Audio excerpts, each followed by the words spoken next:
저렇게 학대를 당하는 상황에서도 애들한테 물어보면 그래도 부모랑 같이 있고 싶다고 얘기를 하거든요. 아이들이. 원래 저런 게 삶인 줄 알기 때문에 한번 이제 폭력을 쓰면 자기가 기분이 후련해질 것 같지만 사실 더 기분이 나빠지잖아요. 내가 이런 짓을 한다는 게 자기의 그 결함을 못 보니까 아이 탓을 해요. 또? 내가 너 때문에 더 이런 사람이 된다. 계속 반복되죠. 분노가 혐오가 되면 안 되거든요. 그렇죠. 그러니까 이걸 보다 보니 공교롭게도 대부분 다 계부, 계모 많은 사람들이 그런 건 아니에요. 맞아요. 근데 이제 사람들이 이런 사건을 자꾸 보다 보면 다 그런 줄 저 집 알고. 계부야, 저 사람 저 계모야 이거는 절대로 안 된다고 생각해요. 그래서 그럼 맞아요. 이런 사건들은 사실 아이를 입양하거나 자기 친자식이 아닌데 키우는 그런 수많은 충실히 하고 계시는 분들이 계세요. 맞아요. 이것이 혐오로 가면 안 된다는 거. 네. 우리가 아프리카 속담에 한 아이를 키우려면 온 마을이 필요하다고 했는데 정말 이 아동학대를 막기 위해서 온 사회가 진짜 각자 몫을 다 해야겠다. 이거 신고 의무자는 신고 열심히 하고 그걸 전문성이 있는 누군가는 또 그걸 하고 모두 관심 가지고 항상 지속적으로 계속 지켜보고 고민의 결과를 또 정부나 보여주고. 그렇죠. 다시 이런 범죄가 그렇죠. 그게 생기지 않는 게 목적이니까 이 모든 것들이. 예. 인천 계부 목검 사건이라고 계부 목검. 네. 그 아버지가 5살짜리 애를 목검으로 많이 때려가지고 이제 사망에 이르게 한 사건인데 왜 이렇게 했냐에 대해서 이 피고인은 피해자가 거짓말을 하고 피고인을 무시하는 것에 대해서 자신이 어릴 때 모습을 보는 것 같아서 그걸 부정하고 싶은 생각에 그렇게 했다는 거예요. 그래서 이게 판결이 어떻게 이 판결은 이제 살인죄로 징역 22년을 받았다가 이제 항소해서 또 25년을 받았습니다. 아, 네, 검찰이 네, 네, 검찰이 네. 항소해서 네. 이 아이의 엄마들은 그 상황 속에서 어떤 행동을 했는지 궁금해요. 엄마가 네. 엄마도 이제 그때 구타를 당했어요. 그래서 엄마도 다른 데 갔고 저런 사건에서 이렇게 부인도 폭력 피해를 당하고 지금 아이도 폭력 피해를 당했잖아요. 그러면 저희는 굉장히 이해하기 힘든 사고지만 차라리 아이라는 어떤 희생양이 있으면 본인한테 미치는 폭력 피해가 덜 할 수 있다는 생각을 하는 거예요. 사실 이제 엄마로서 하기 힘든 생각이지만 그러니까요. 예. 그러니까 엄마가 같이 외출하면서 애는 화장실에 감금해놓고 나가는 거예요. 그 그러니까요. 자체 생모가. 중간에 아마 우리가 조금 더 주의를 기울였으면 막을 수 있는 기회가 분명히 있었을 것 같거든요. 근데 있었죠. 그래서 격리 조치도 하고 그 생모가 또 신고도 했었고 그래서 형사처벌 받았어요. 애도 보육원 갔고. 그러니까 근데 이제 여기도 좀 안타까운 점이 이렇게 다시 같이 살겠다고 했을 때 이제 그 아동보호 전문기관이나 이런 데서 승인을 해준 거죠. 2년 넘게 머물던 보육원에서 돌아온 지 한 달 만이었습니다. 그게 상식적으로 아까는 뭐 그게 오랫동안 지속됐다는 걸 안 상태에서 그 아이를 거기다 다시 집어넣는 거는 진짜 호랑이 굴에 집어넣는 거랑 똑같은 거잖아요. 근데 이제 그 결과를 알아서 그렇지 사실 보육원에 이제 한 2년 있었고 떨어져 있었고 그 엄마가 같이 남편이랑 합쳤고 그럼 이제 뭔가 가정이 회복되어 가나 이런 생각을 했을 수도 있었을 것 같아요. 근데 저 상황에서 실무자 판단이 굉장히 중요한데 저렇게 학대를 당하는 상황에서도 애들한테 물어보면 그래도 부모랑 같이 있고 싶다고 얘기를 하거든요. 아이들이. 원래 저런 게 삶인 줄 알기 때문에 그래서 실무자가 기준이 없기 때문에. 네, 없죠. 그리고 이제 이 불안하게 큰 아이들일수록 더 분리불안이 강해요. 그러니까 굉장히 사랑받고 큰 아이들은 혼자도 잘 놀아요. 근데 이렇게 상처받고 큰 애들은 오히려 혼자 잘 못 있어서 말씀대로 지금 즉시 분리 조치를 해도 다시 가고 싶어. 너무 분리불안이 너무 심해서 죽을 거 그게 그 분리불안은 그냥 외로운 정도가 아니라 그냥 이러면 죽을 것 같은 그런 공포에 휩싸이는 거예요. 편한 계모 캐리어 가방 사건인데 피고인은 누구가 자기 배로 나온 누구가 자신의 게임기를 피해자가 옮겨놓은 것으로 의심하여 피해자를 계속 추궁하고 이에 피고인의 과도한 체벌과 지속적인 학대로 위축되어 있던 피해자가 자신이 만진 것이 사실이라며 허위로 인정을 하자 사실은 피고인이 그 엄마가 옮겨놨어요. 피고인이 위 게임기를 옮겨놓은 것임에도 피해자가 거짓말을 하였다는 이유로 내부 옷방에 있던 여행용 가방 가로 50cm, 세로 70cm 되게 작죠 캐리어가 를 거실로 가지고 나와 피해자 키가 132cm고 아유. 어깨 넓이가 34cm. 어깨 넓이가 34cm인데 거기 들어가라고 한 거예요. 이에 피해자가 아니에요, 아니에요라고 말하며 뒷걸음질 치다가 별다른 저항을 하지 못하고 가방 안에 들어가 옆으로 웅크린 자세로 눕자 피해자를 가방에 가두어 두고 12시 10분경 지인들과의 점심 약속을 하기 위해 외출을 하면서 친자녀들에게 1시간에 한 번씩 가방의 방향을 바꾸라고 지시하였고 이에 친자녀들은 진짜 용의주도하다. 근데 귀가를 했어요. 귀가를 해서 자기 친자녀들이 피해자가 가방에서 나오려고 하고 가방 안에 일부러 소변을 보았다라고 말했어요. 그 말을 듣자 피고인은 아직도 피해자가 반성을 하지 않고 반항하고 있다고 여겨서 안방 내부 옷방에서 더 작은 여행용 가방 거기에 들어가도록 지시하고 가방의 뚜껑을 덮고 지퍼를 잠갔다. 계속해서 피고인은 제2 가방을 세웠어요. 그 안에는 피해자의 머리가 바닥을 향한 거예요. 바닥을 향하고 목 부분이 눌리게 되니까 이렇게 거꾸로 됐으니까. 그래서 숨쉬기가 어려워진 피해자가 엄마 숨이 안 쉬어져요 라는 말을 하자 그 말을 듣고 피해자에게 정말 숨이 안 쉬어져? 거짓말 아니야? 라고 추궁을 하고 이에 피해자가 평소처럼 심리적으로 위축되어 피고인의 추궁에 반대 의사를 표시하지 못한 채 내 거짓말이에요. 아 거짓말이라고.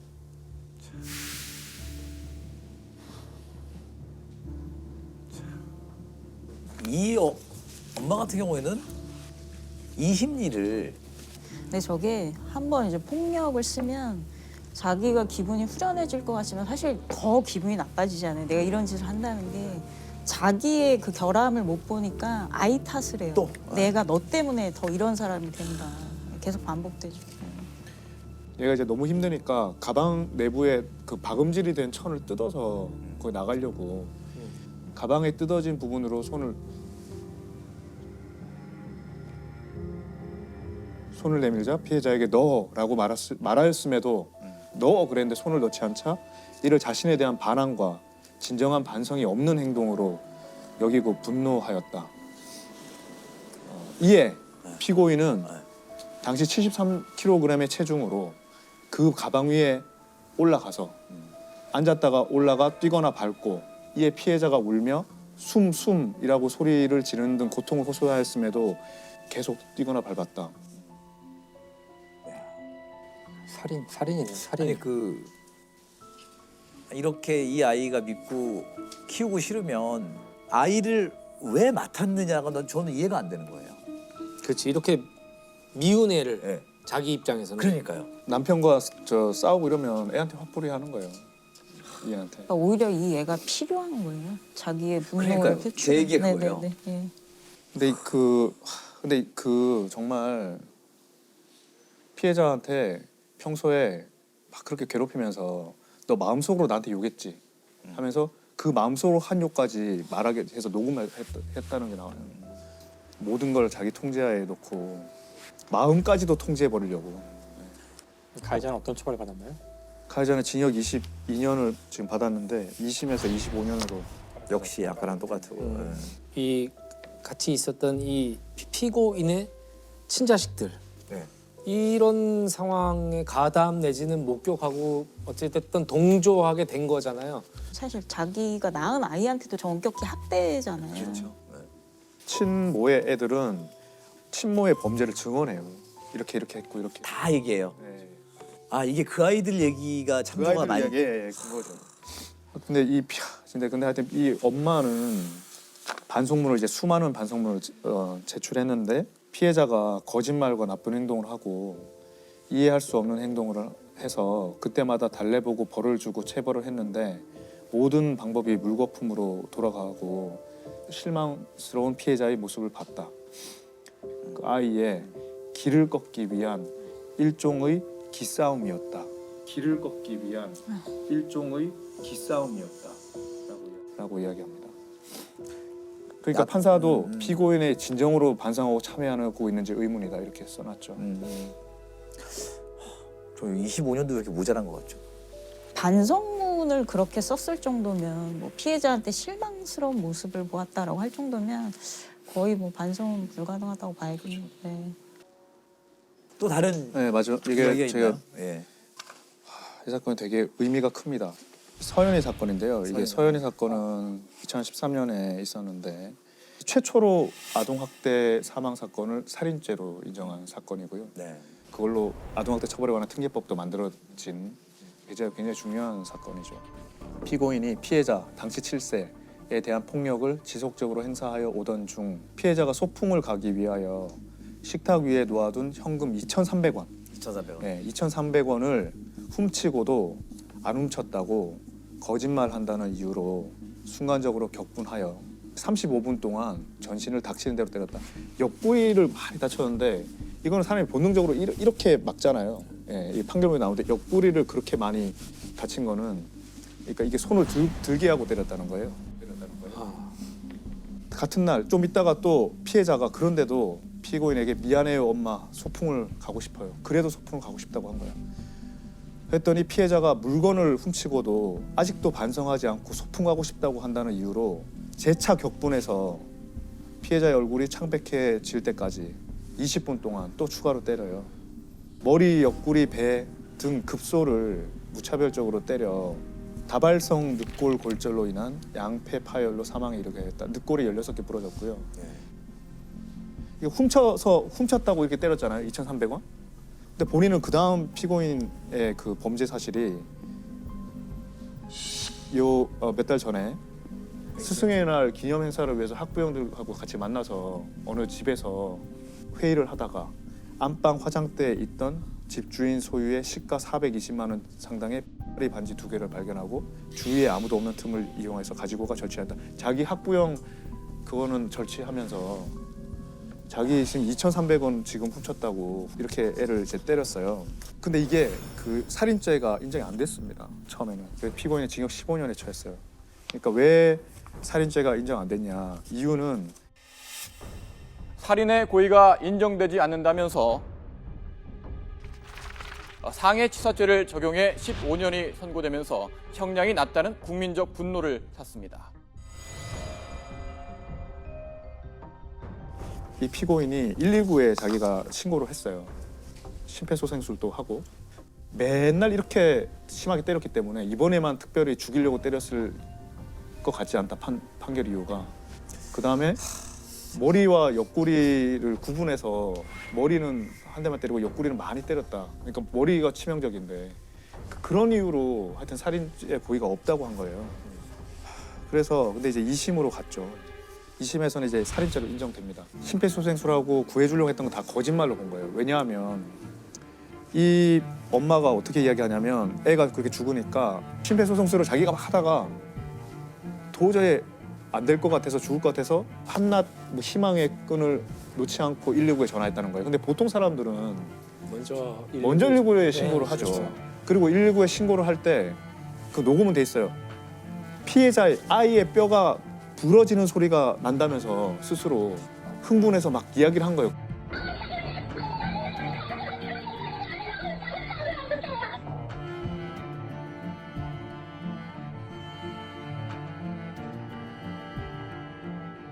자기 다 부러뜨려 놓고 이렇게 막 해서 아이의 뼈가 부러진 것 같다. 그리고 119 도착했을 때는 바닥과 욕조와 피가 다 닦여 있었어요.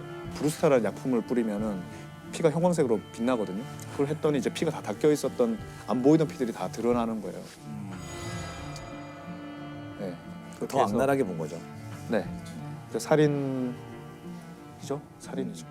2심에서. 예, 2심에서 최초로 살인죄를 인정을 했습니다.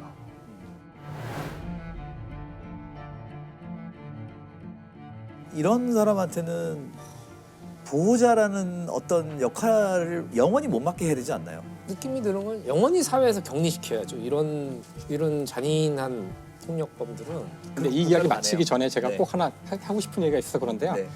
분노가 혐오가 되면 안 되거든요. 그렇죠. 그러니까 이걸 보다 보니 공교롭게도 대부분 다 계부, 계모 많은 사람들이 그런 건 아니에요. 맞아요. 근데 이제 사람들이 이런 사건을 자꾸 보다 보면 다 그런 줄 저 집 알고. 계부야, 저 사람 저 계모야. 이거는 절대로 안 된다고 생각해요. 그래서 그럼 이런 사건들은 사실 아이를 입양하거나 자기 친자식이 아닌데 키우는 그런 수많은 충실히 하고 계시는 분들이 계세요. 맞아요.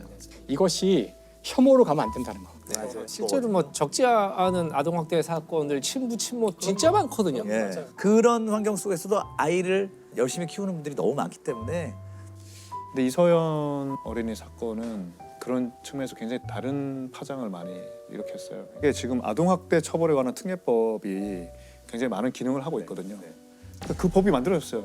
그 전에는 법이 이렇게 강력한 법이 없었거든요. 앞으로 아동을 학대해 숨지게 한 경우 최대 무기징역에 처해지고 아동을 학대한 부모 등 친권자는 친권이 박탈됩니다. 좀 더 여러 가지 장치를 더 만들고 정비를 하자. 그래서 이서연 보고서라는 민간에서 이제 보고서가 작성돼서 우리가 그냥 공문만 하고 넘어가는 게 아니라 그 이전에 모든 아동 학대로 인해서 사망한 사건들을 다 전수 분석을 해가지고 어느 지점에서 막을 수 있었는지를 분석해서 왜 이게 아이를 보호하는 시스템이 작동하지 않았나 어떤 체계가 이제 만들어진 그런데 큰 의의가 있는 거죠. 안타까운 건 이 사실을 이 가족 말고는 알 수가 없다라는 게 제일 문제잖아요. 아동학대가 아이가 고발을 하진 않잖아요. 예, 아이가 할 수가 없죠. 요즘에 보통 기사 보면은 그 의사 선생님들이 네, 폭행당한 흔적이 있다 이래가지고 그러면 고발을 할 수 있는 신고를 신고할 수 있는 정도가 아니라 신고 의무가 있습니다. 그러니까 의사, 교사, 교사 그렇죠. 유치원 선생님, 119 구급대원, 아동학대 처벌에 관한 특례법에 네. 신고 의무자들이 쫙 있습니다. 네. 신고 의무도 강화돼 학대 사실을 신고하지 않으면 500만 원의 과태료를 물도록 했습니다. 지금은 애를 때리면 위법이에요. 우리 지금 많은 어른들이 때려도 되는 줄 알고 있거든요. 그렇게 자라왔기 때문에. 예, 민법상 원래 징계권 조항이 있었어요. 민법 915조에 부모는 징계를 할 수 있는 권리가 있었어요. 그게 60년 정도 계속돼 왔거든요. 올해 폐지했어요.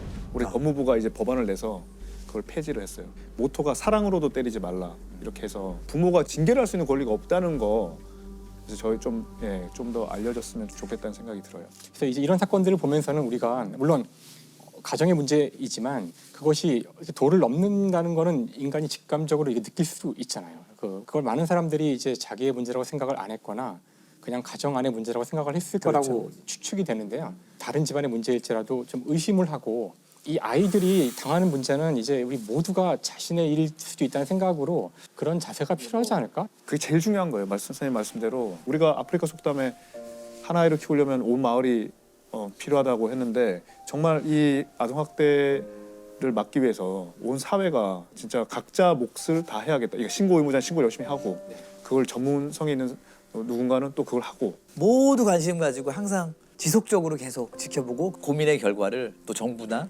보여주고. 그렇죠. 다시 이런 범죄가 그렇죠. 그게 생기지 않는 게 목적이니까 이 모든 그렇습니다. 것들이. 예.